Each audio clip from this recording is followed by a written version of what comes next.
A thick fog enveloped the streets of New Orleans, like a dense gray curtain swallowing the light of street lamps and muffling the sound of footsteps on wet asphalt. The humid air was saturated with the scent of magnolias in the Mississippi River, while ancient oaks, draped with Spanish moss, loomed over the sidewalks, intensifying the sense of mystery. Chief Inspector John Kelly stood before house number 14 on St. Charles Street, studying the grim brick facade of the old residential building. His coat was soaked from the drizzle, but he paid no mind, focused on the eerie silence broken only by the distant hoot of a steamboat. An hour ago, a call had come in. A death, possibly a murder, but everything about this case felt wrong, slipping away from familiar logic. The landlady, Mrs. Elizabeth Green, an elderly woman with sharp eyes, had called it inexplicable, and that word lodged in Kelly's mind like a splinter, clinging to his thoughts. He stepped inside, immediately enveloped by the smell of damp wood mixed with a faint metallic tang that stirred vague unease. A young officer in uniform, Tom Bradley, with a tired face, met him in the hallway and silently led him up a creaking wooden staircase, past tightly shut doors. Kelly could feel the tenant's eyes tracking him through thin walls, hearing muffled whispers, gossip about the tragedy. He knew this type of people. They loved mysteries, fed on rumors, but panicked when the shadow of crime fell upon them. On the second floor, in a modest but tidy room lit only by a flickering electric lamp on a nightstand, lay the body. Shadows danced on faded wallpaper, creating an illusion of movement. A man, about 35, was slumped in an old leather armchair, his head tilted unnaturally, mouth slightly open, as if frozen mid-thought. He wore an impeccable gray suit, his shoes polished to a mirror shine, and a silver pocket watch gleamed in his vest, its hand stopped at 11:47. Kelly carefully surveyed the room. An untouched glass of bourbon on the table, a half-smoked cigarette smoldering in a glass ashtray, no signs of a struggle. Everything looked too staged, like a scene from a play where the actors hadn't yet taken their bows. He turned to Dr. Henry Pierce, who was bent over the body. Pierce, an older man with graying temples, adjusted his glasses and shook his head. "Cause of death?" Kelly asked, his voice calm but firm. "No wounds, no bruises, no traces of poison," Pierce replied, frowning. "If I had to guess, I'd say heart attack, but he's too young and, by the looks of him, healthy." Kelly frowned, his gaze falling on an object that stood out. On the worn carpet, near the polished shoes of the deceased, lay a chess piece, a black knight, carved from smooth ebony. He bent down, carefully picking it up with 2 fingers, feeling its cold, almost oily surface. "What do you make of this?" he asked, showing the piece to the doctor. Pierce shrugged, his face puzzled. "No idea. There's no chessboard in the room, and no signs of a game." Kelly slipped the piece into his coat pocket and turned to Bradley. "Who found him?" "Mrs. Green," the officer replied, rubbing his neck. "She heard whispering." "Whispering?" Kelly echoed, his brows knitting as a sense of foreboding stirred in his chest. "Yeah, she was passing by around midnight and heard muffled voices. Knocked, but no one answered. So she opened the door with a spare key and found him, dead, alone." Kelly exhaled slowly, his breath mingling with the damp air. A locked room mystery. A puzzle that both intrigued and irritated him. "Who was he?" he asked, not taking his eyes off the body. "Edward Lawson, businessman, traveled a lot for work. But he rented this place under the name Paul Davis," Bradley said, flipping through his notebook. 2 names, 2 identities. That was already a start, a hint at a double life. Kelly surveyed the room, his mind beginning to construct hypotheses like pieces of a mechanism. Had someone slipped in and left unnoticed? Or was the whispering merely an echo of Lawson's own voice, talking to himself in his final moments? He approached Mrs. Green, who stood by the door, nervously twisting her apron. Her eyes, despite her age, were sharp, her lips tightly pressed. "Tell me exactly what you heard," he said softly, but with a steely edge. The old woman hesitated, her fingers pausing on the fabric. It was like someone was talking to him, quietly, almost whispering, "Just before I knocked. But when I went in, nobody, just silence, and he, already dead." Kelly studied her closely, noting the genuine fear in her gaze. She believed what she'd heard, and that made the case all the more unsettling. He scanned the room again, a neatly made bed, an old dresser, a worn carpet. The mystery seemed either deceptively simple or impossibly complex.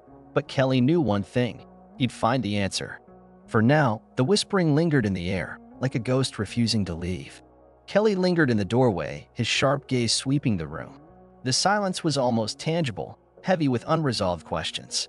He'd seen dozens of crime scenes, from the grimy alleys of the French Quarter to the opulent mansions of the Garden District, but this place was different, marked by a strange stillness, as if the air itself resisted giving up its secrets. He returned to the body of Edward Lawson, alias Paul Davis. A man who lived under one name and died under another hinted at a hidden life, perhaps one of deception. The black knight in Kelly's pocket felt like a cold weight, pressing through the fabric of his coat. Was it left deliberately, as a message, or dropped carelessly? Either way, it was out of place, an alien element in this scene. Kelly examined the floor again, hoping to find traces of a chess set, but found nothing except a slight indentation in the carpet where the piece had lain, as if it had been dropped from a small height. Bradley coughed, interrupting his thoughts. "We checked his belongings, sir. Wallet with $300, a silver cigarette case with an engraving, a train ticket from Atlanta dated 3 days ago. No letters, no notes, no passport. No documents at all?" Kelly clarified, his voice steady but with a growing tension inside. Bradley shook his head. "Just papers in the name of Davis. Driver's license, a couple of receipts. A man traveling under a false name, with minimal possessions, no personal letters. It spoke of an intent to remain invisible, to blend into the shadows. But choosing a boarding house where every detail was noticed by nosy neighbors contradicted that caution." Kelly turned to Mrs. Green, who still stood by the door, her hands now resting on her apron. "Did he ever have visitors?" he asked, watching her reaction. She hesitated, her gaze flickering toward the staircase. "Rarely. He was quiet, polite, paid on time. But yesterday, I heard footsteps. Someone came up the stairs late, after midnight. Heavy ones, not like the tenants." "Did they leave?" Kelly asked, leaning slightly closer. "I'm not sure," she admitted, her voice trembling. "I thought they left, but I didn't hear the door slam." That made Kelly pause. Someone was here, and perhaps they didn't leave. He glanced at the window closed, locked from the inside. No fire escape or ledge to climb out. The door was locked when the landlady entered, the key still in the lock. If someone was in the room during Lawson's death, how did they vanish? Kelly returned to the armchair, dropping to his knees to inspect the carpet. Near the edge of the room, under a small table, he spotted a faint mark, a boot print, as if someone had pivoted sharply, leaving a smudge of dirt. Someone had stood there, in the shadows, watching as Lawson died. Kelly stood, his gaze falling on the glass of bourbon. Untouched. Odd for a man who poured himself a drink but didn't take a sip. He picked up the glass, swirling the liquid, and brought it to his nose. The scent was rich, with notes of oak and caramel, but beneath it was something bitter, barely detectable. "Take this to the lab," he ordered, handing the glass to Bradley. "Test for poison, and make it quick."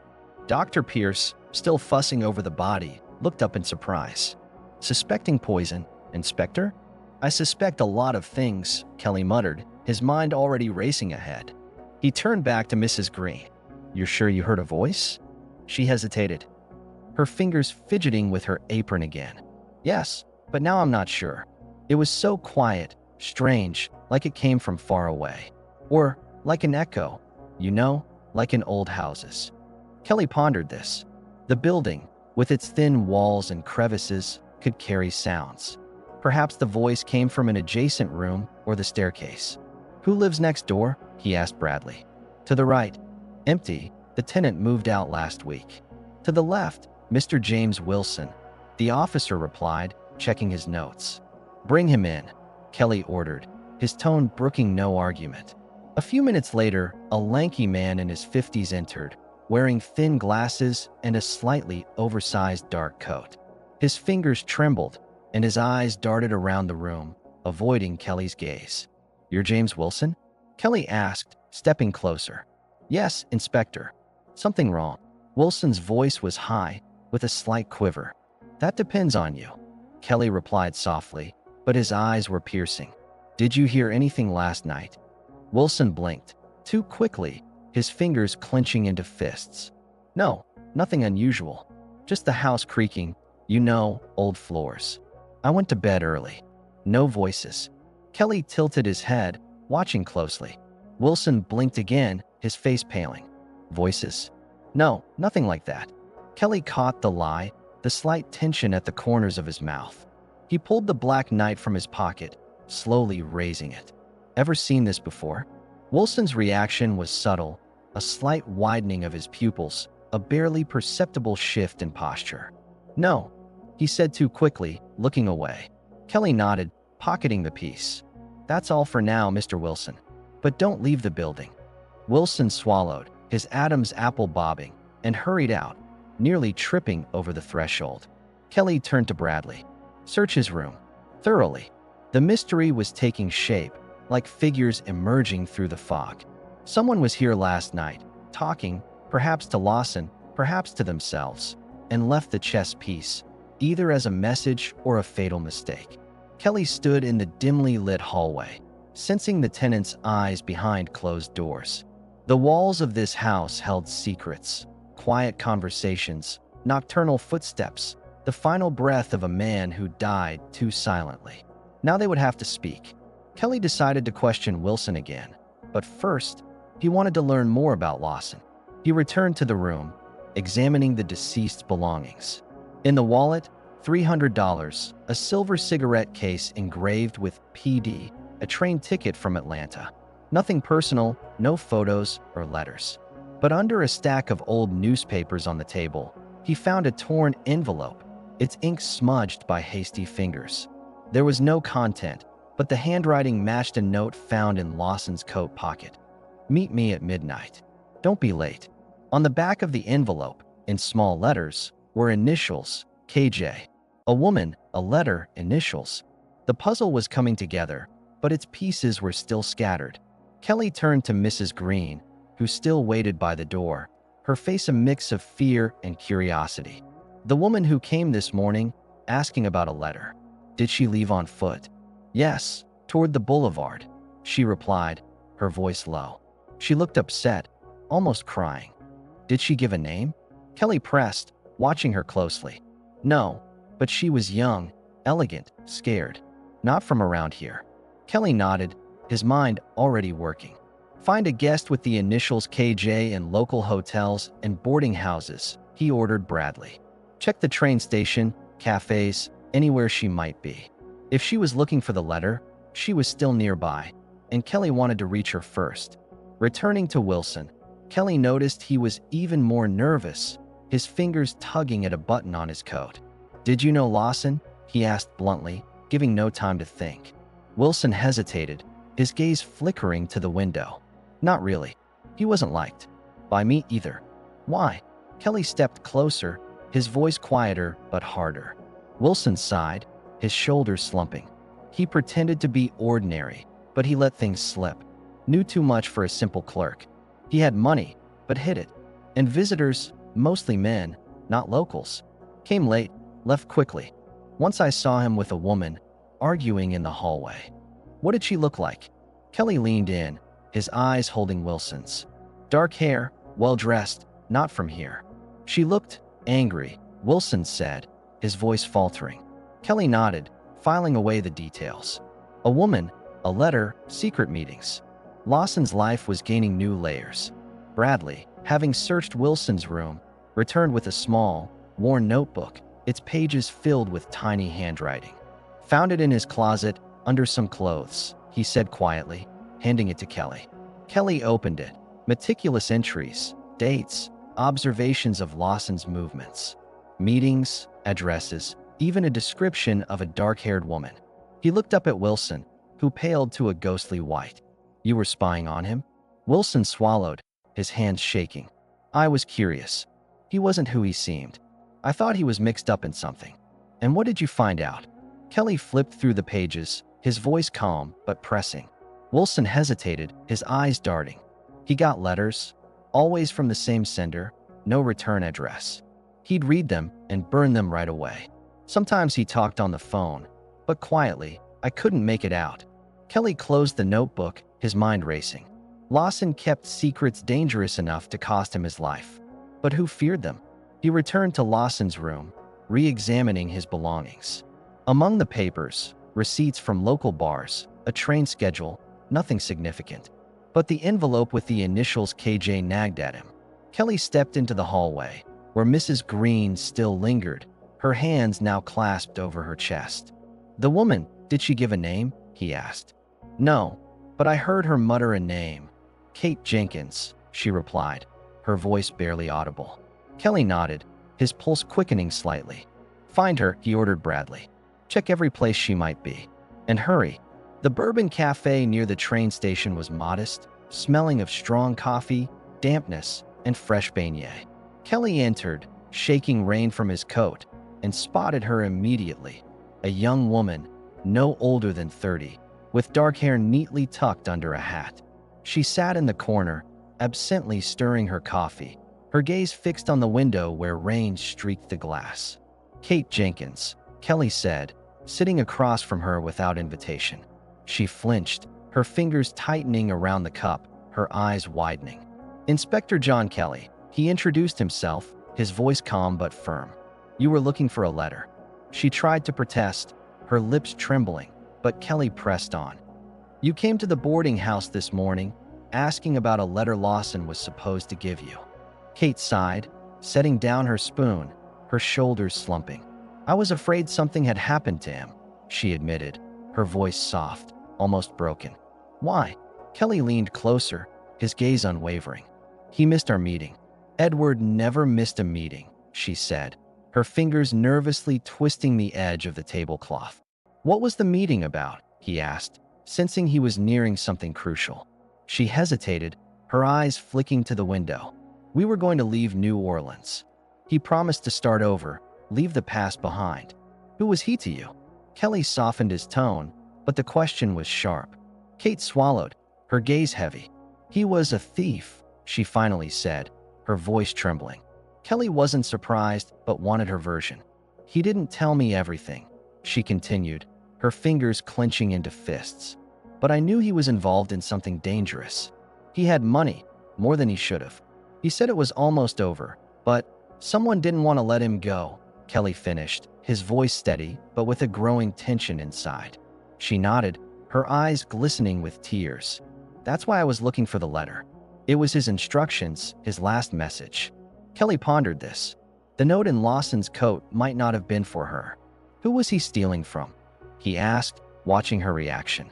"I don't know," she said, but her voice faltered, and Kelly knew she was lying, or at least knew more than she was saying. Before he could press further, Bradley burst into the cafe, breathless, his uniform soaked from the rain. "Inspector, we caught him," he said, catching his breath. "Who?" Kelly turned sharply, his hand instinctively clenching. "Wilson. He tried to flee with a bag. We found this on him," Bradley said, handing over a crumpled envelope with familiar handwriting. Kate paled, her fingers trembling. "That's impossible," she whispered, her eyes darting between Kelly and the envelope. Kelly broke the seal and read, "Kate, the money's with me. Meet me at the station at midnight. If something happens, Wilson knows the rest. Trust no one." His mind raced. The case seemed solved. Wilson was the suspect, caught with evidence. But something didn't add up. If Wilson took the letter, why? To hide it or to find answers? Kate stared at the letter, her breathing quickening. "It's not him," she said softly. "Edward was afraid of someone else."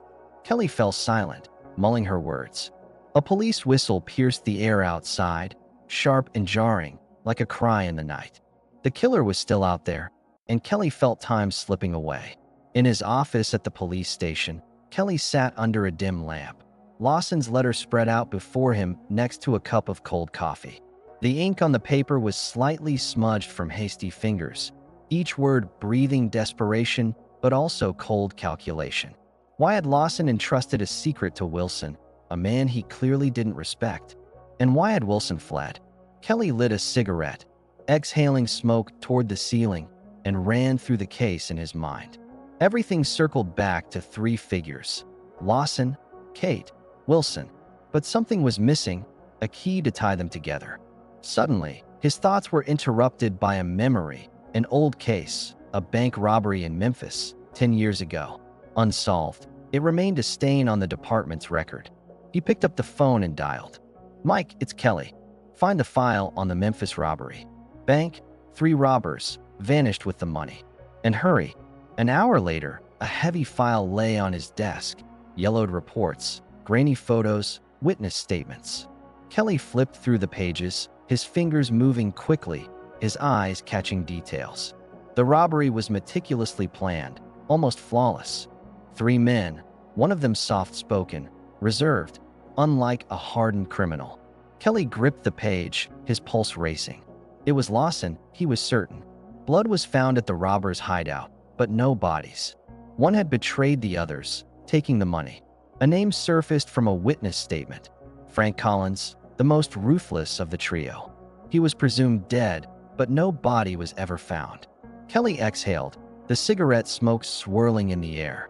If Collins survived, he'd have needed help, not in a hospital, but in the shadows, where questions aren't asked. He picked up the phone again.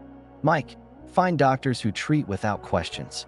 The ones who stitch up bullet wounds and keep quiet. An hour later, Kelly stood outside an old house on the edge of St. Charles. A sign on the door read, Dr. William Crow, physician. But Kelly knew.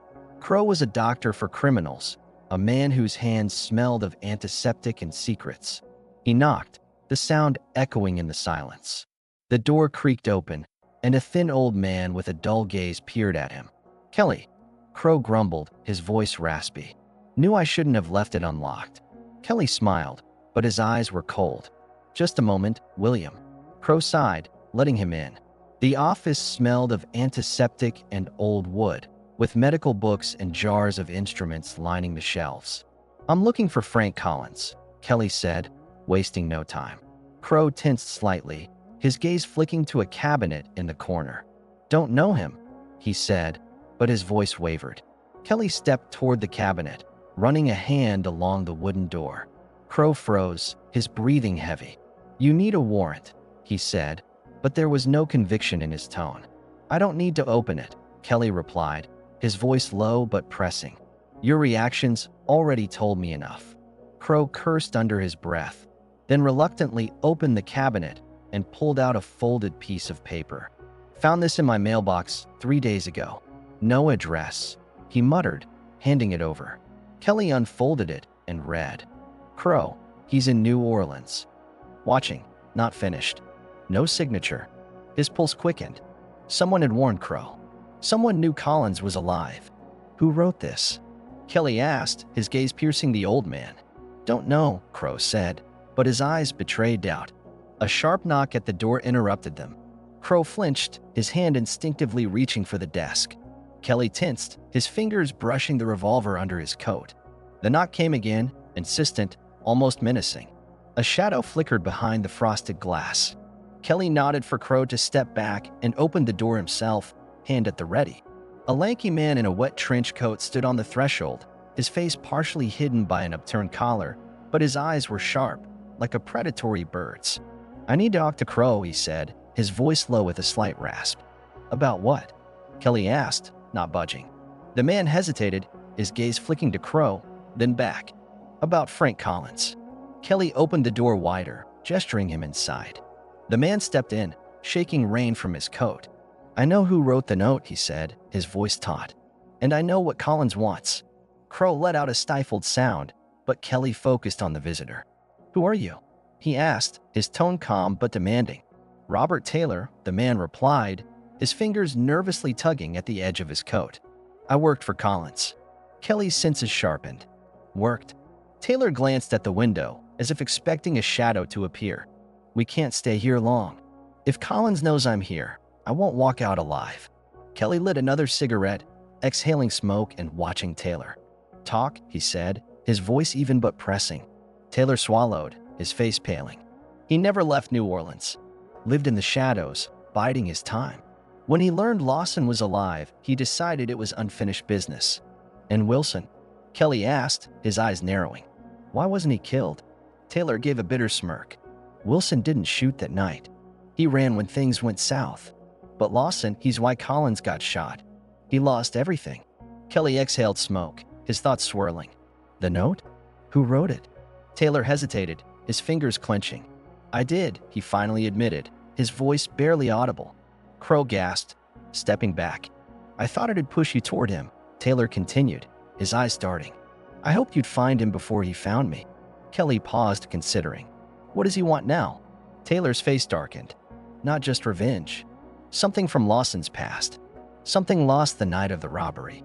Taylor opened his mouth to continue, but a sharp sound shattered the night. A gunshot. Crow recoiled, his face whitening. Kelly lunged for the door, but Taylor was faster, backing away with raised hands, panic in his eyes.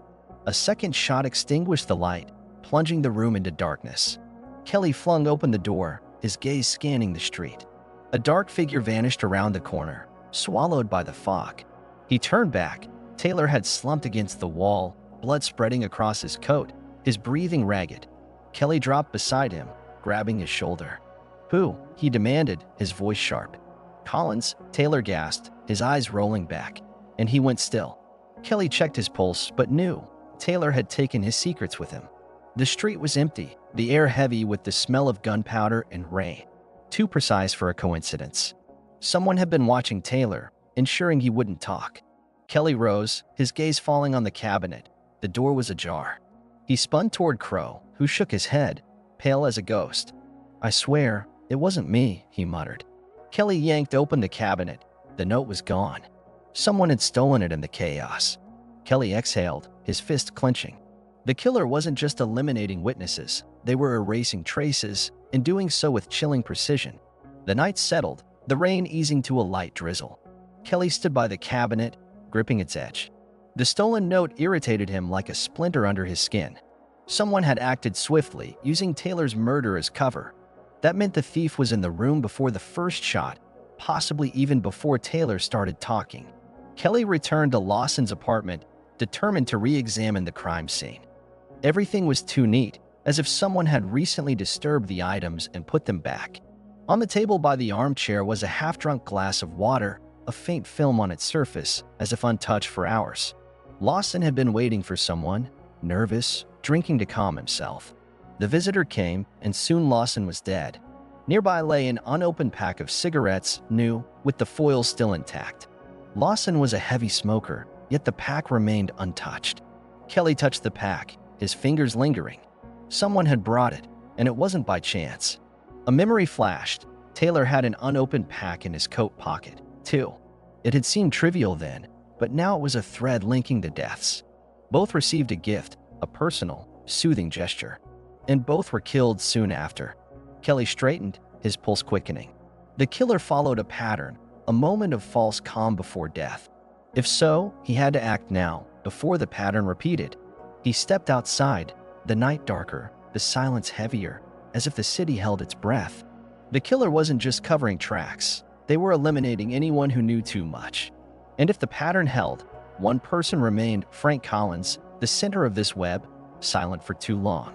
Kelly hailed a taxi, giving an address that had surfaced in his talk with Crow. Collins was hiding, but not cleverly, leaving traces Kelly now saw clearly. The pieces were falling into place, and he wasn't about to lose another witness. The taxi sped through the wet streets, its headlights catching the silhouettes of trees and houses. Kelly recalled the note from Taylor's room, gone before the gunshot.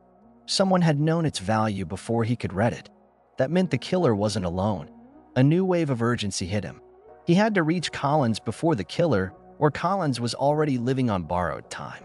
The taxi screeched to a halt outside a nondescript boarding house on the city's outskirts, surrounded by overgrown shrubs. Kelly stepped out, the drizzle soaking his coat.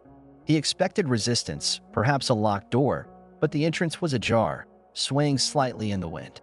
A cold, heavy foreboding gripped his chest. He entered, his footsteps echoing in the empty hall. The air smelled of dust, old tobacco, and something else, a faint metallic tang Kelly knew too well. A lone lamp in the corner cast long shadows, and in its light, he saw him. Frank Collins sat in an armchair, his skin pale, eyes open but unseeing. A bullet had pierced his temple, a pistol in his hand, staged as a suicide. Blood had congealed on the carpet, the puddle already darkening. Kelly knelt beside him, examining the scene. Collins was silenced, like Lawson and Taylor. But why now? The timing felt off.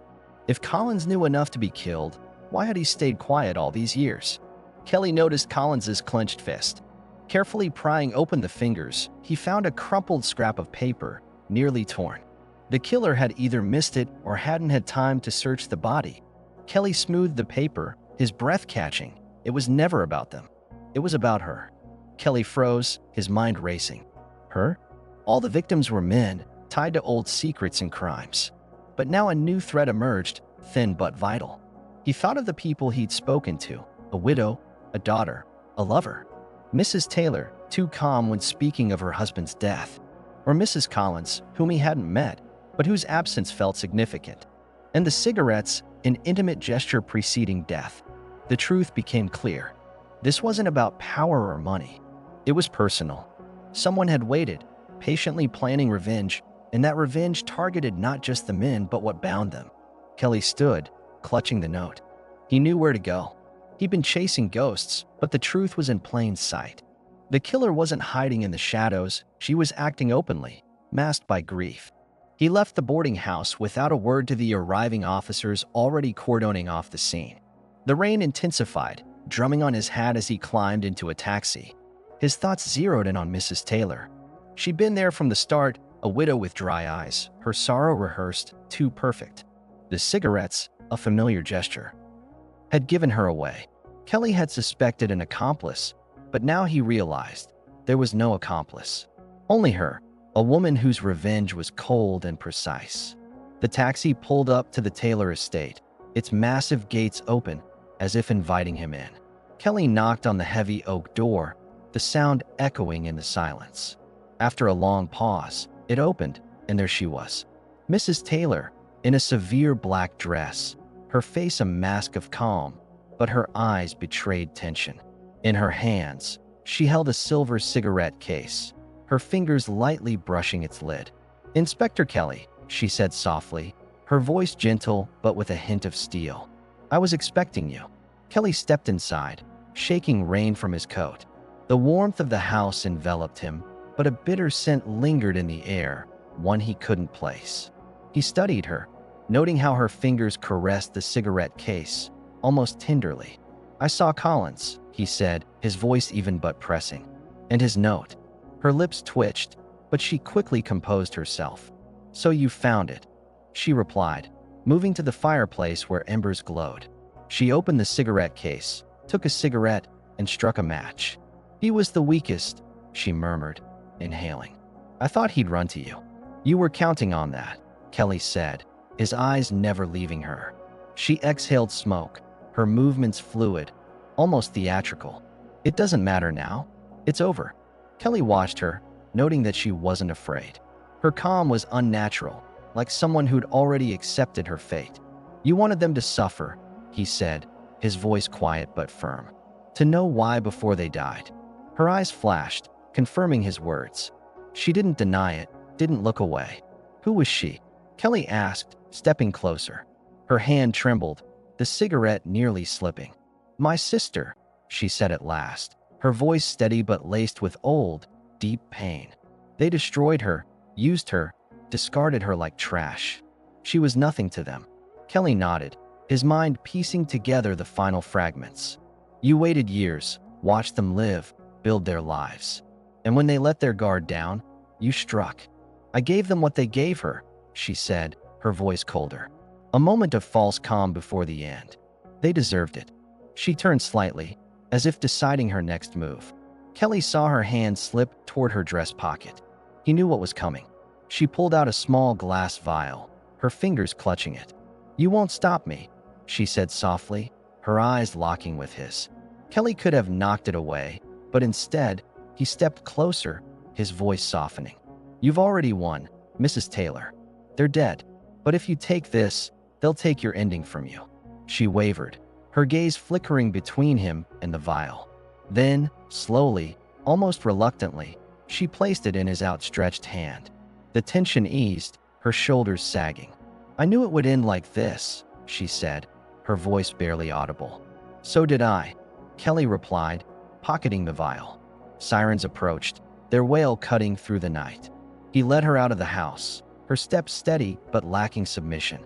A woman who'd planned revenge for years didn't surrender so easily. And the vial, She'd given it up too willingly, as if it was part of a plan. The sirens drowned out the night as Inspector Mike Davis stepped out of a police car, his face showing relief but his eyes wary. "So it's her," he muttered, approaching. But a gunshot shattered the silence, sharp and unexpected. Officers ducked. Kelly spun, catching a glint of metal in the shadows behind the trees. Mrs. Taylor didn't flinch, her face impassive. The shot wasn't meant for her. Davis staggered, blood seeping through his coat, his hand clutching his shoulder. Kelly caught him, lowering him to the ground as chaos erupted on the street. Davis breathed raggedly, but the wound wasn't fatal. It was a warning, not a kill. Kelly looked at Mrs. Taylor, her eyes meeting his. "That wasn't you," he said, his voice firm. She gave a faint, almost imperceptible smile. "No, Inspector," she replied, her tone calm but with a hint of mockery. The case had flipped upside down. Revenge, cigarettes, staged deaths. She'd played her part, but not alone. Someone else lingered in the shadows, using her as a distraction, a mask for their own actions. Davis gripped his sleeve, his voice hoarse. "Go," he rasped. Kelly ordered the estate sealed and turned to Mrs. Taylor. "Who else knew?" he asked, his voice sharp. Her gaze flicked to the house, her lips twitching. "Enough," she said, and the certainty in her tone made Kelly's senses sharpen. He entered the house, his footsteps echoing in the silence. A faint creak came from upstairs, barely audible but distinct. Kelly climbed the stairs, his hand on his revolver.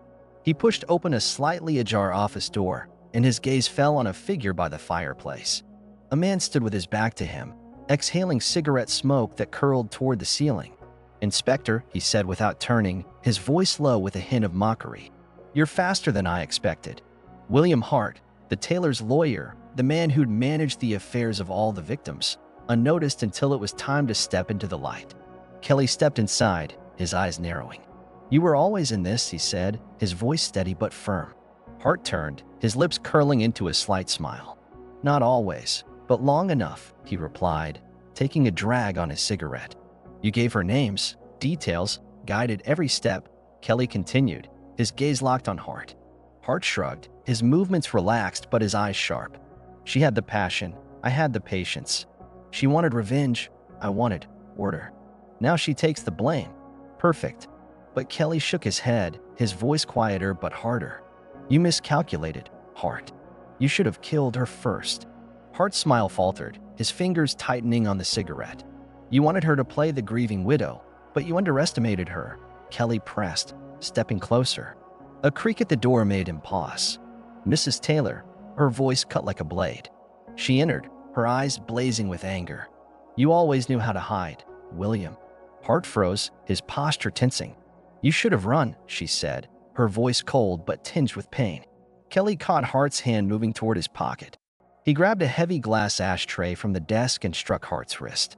The pistol clattered to the floor, and Kelly pinned Hart against the wall, his hand gripping the collar. "It's over," he said, his voice firm. Hart laughed, a hoarse, confident sound. "Think so?" he asked, his eyes gleaming. Sirens wailed outside, officers' footsteps approaching. Kelly knew. The case was closed. Hart was caught. But something in his gaze, his certainty, unsettled him. Mrs. Taylor stood nearby, her anger palpable, but her eyes held exhaustion. "Too. Thought I was the only one who wanted them dead?" she asked, her voice quiet but venomous. Kelly didn't loosen his grip, his fingers tightening on Hart's collar. "You knew their weaknesses, their debts. You let her kill, but you aimed the knife," he said, his voice steady but pressing.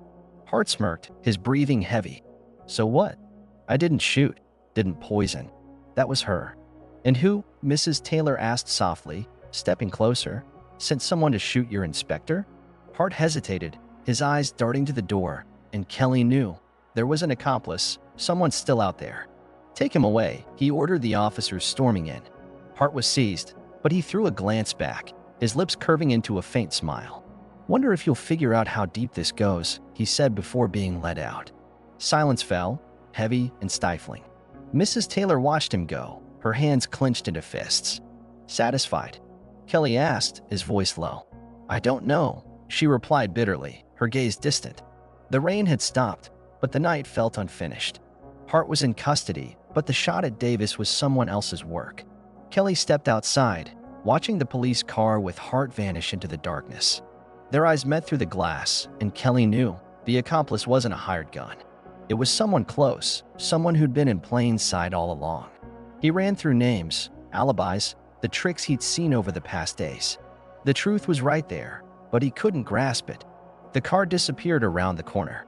Kelly stood under a street lamp, his cigarette glowing in his fingers, its ember the only light in the night. The case was closed. The papers would declare victory, but something nagged, like a distant sound he couldn't make out.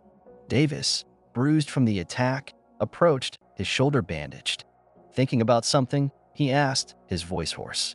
Kelly exhaled smoke, his gaze fixed on the dark windows across the street. Coincidences, he said. You don't believe in them, Davis chuckled, but his laugh was weak. Exactly, Kelly said, his voice quiet but firm. The night was thin, hiding something behind its silence. Kelly recalled the first note, the warning that came before the murders. No one had claimed responsibility. If Hart had orchestrated everything, why dip his hand? It wasn't him. Someone else had guided Kelly toward the truth, concealing their own. His pulse quickened, as it did when he sensed a breakthrough. He'd been outplayed, not by Hart, but by someone cleverer, someone who knew how to manipulate the shadows. Call Hart back, Davis asked, his voice weary. Kelly shook his head, his gaze still on the windows. Hart's just a piece. There's another. Who? Davis frowned, his hand brushing his bandage. The answer was close but slipped away, like a shadow in the fog. Kelly looked at the dark windows, feeling that somewhere in the city, someone was watching, pleased he'd stopped halfway. He crushed his cigarette under his heel, sparks scattering in the dark. Come on, Mike, he said, his voice firm. Where? Davis stepped after him, his face a mix of exhaustion and resolve. To find out who was whispering in the dark, Kelly replied, his eyes glinting in the lamplight. The night swallowed them, New Orleans holding its breath. The case was closed, but the mystery lingered, like a whisper still echoing in his ears, beckoning and elusive. Thank you for being with us today. Support the channel with a like, it helps us develop. And yes, your subscription is our main motivator.